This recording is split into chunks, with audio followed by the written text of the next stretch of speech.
A reading from the Holy Gospel according to John. As John stood there with two of his disciples, Jesus passed, and John stared hard at him and said, "Look, there is the Lamb of God." Hearing this, the two disciples followed Jesus. Jesus turned round, saw them following, and said, "What do you want?" They answered, "Rabbi," which means teacher, "where do you live?" "Come and see," he replied. So they went and saw where he lived, and stayed with him the rest of that day. It was about the 10th hour. One of these two who became followers of Jesus, after hearing what John had said, was Andrew, the brother of Simon Peter. Early next morning, Andrew met his brother and said to him, "We have found the Messiah," which means the Christ. And he took Simon to Jesus. Jesus looked hard at him and said, "You are Simon, son of John.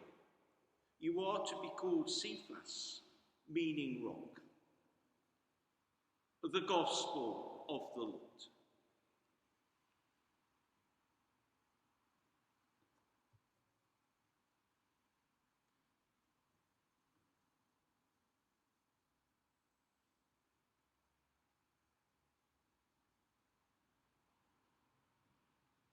At this time in the liturgical year, we hear the account of the call of the first disciples.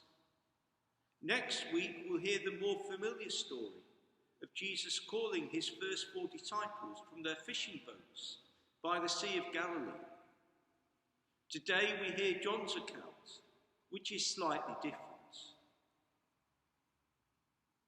In this account, the first 2 disciples, Andrew and an unnamed companion, are introduced to Jesus by John the Baptist. I say introduced, but that's not strictly accurate.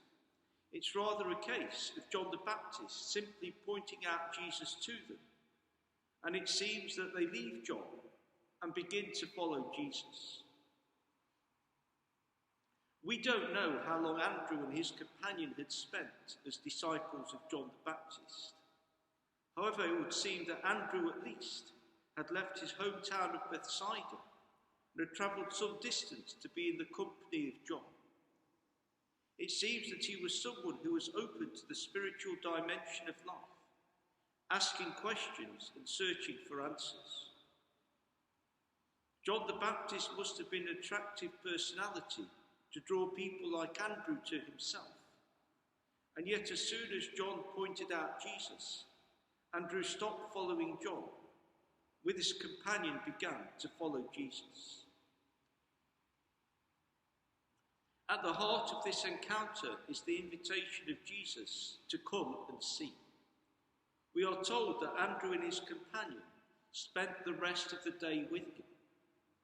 We are given no account of what happened during those hours, but we are told that by the following morning, Andrew was ready to go to his brother Simon, and not only tell him that he had found the Messiah, but also to take Simon back with him to Jesus. Again, we don't know and can only imagine whether Simon needed a lot of persuading and convincing or not. What Andrew's experience, as recounted in the Gospel reading, tells us is that it is essential that we spend time in Jesus' company in order that we can get to know him. The invitation of Jesus to come and see is addressed to us all. It is only when we have come to know Jesus ourselves that we can invite others to also come to know him. It is also the case that the more we know Jesus ourselves, then the greater will be our desire to share our knowledge of him with others. Today's Liturgy of the Word also contains another vocation story, that of Samuel. Once Samuel had come to realise that it was the Lord who was calling him, we are told that Samuel let no word of his fall to the ground. It goes without saying that we continue to live in particularly challenging times. However, hopefully, we can see the end of the pandemic in sight. It is good that the vaccine is being rolled out, and among others, both Pope Francis and Pope Benedict were vaccinated this week. Hopefully, this will reassure anyone who may be feeling anxious about receiving it. Once it becomes safe for us to gather again in larger numbers, we will need to think about how to bring our parish community back together again. In the meantime, we can use the coming weeks as an opportunity to encounter the Lord and to respond to his invitation to spend time in his presence. We don't need to come to church to do this. We can encounter him in prayer at home. One privileged place in which to do this is through the scriptures. We can reflect on the call of the first disciples of Jesus and see how this speaks to our own experience of encounter and discipleship.